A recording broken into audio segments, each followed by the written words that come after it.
Faizan, right now is time, my favorite part of the show. It's rapid fire questions. So you'll have very little time to answer the question.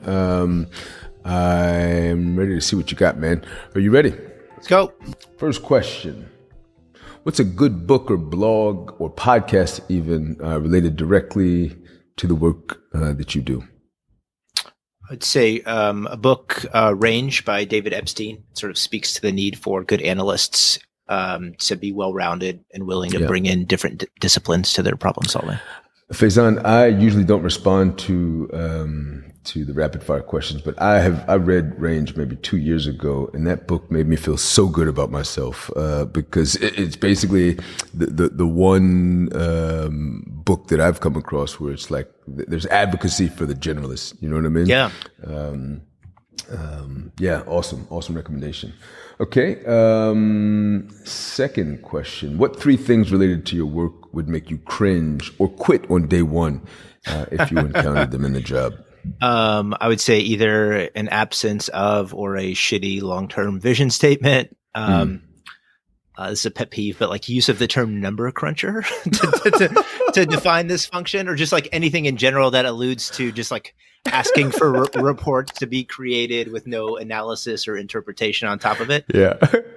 And then I guess maybe closely related to that one, just like using selective or cherry-picked data to advance your narrative, right? Like the longer I'm in this business, the more it's clear that you can just torture the data to say whatever you want it to do anyway. And so it's like really easy to identify this mentality, but like if you see that, just run away. Yeah. When I worked for the mayor of Baltimore, we actually were kind of pioneers, Baltimore City with CityStat, which was in part inspired by some of the stuff that was happening, with the A's, and also Bob Bain's work up at Harvard. But, one of the quotes I remember, seeing some head of an agency get beat up with was, he uses the data like a drunk man uses the light posts for support rather than illumination. Exactly. Have you heard that one before? I have not, but I'm definitely going to steal that. Yeah.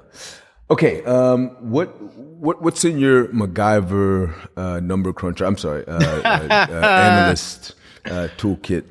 I'd say I use SQL the most. Like there's no getting around like writing code in SQL. Yeah. I like to use R for some basic model building, although if I were a young analyst these days, I'd probably lean into Python some more.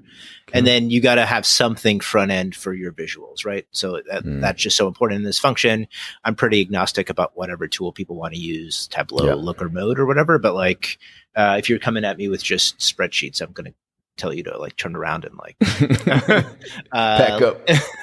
Let's visualize this a little bit better than a table of numbers.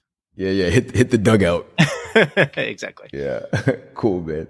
Last question: are there any sort of key concepts, ideas, or foundations that you think every startup leader or scale up leader should have in their arsenal as it relates to analysis and insight finding?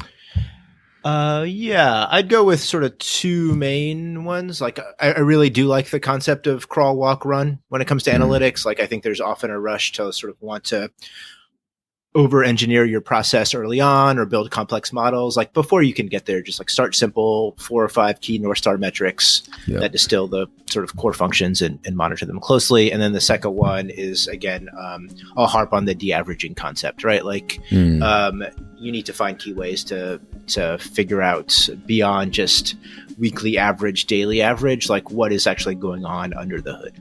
Yeah. No, awesome, man. Awesome.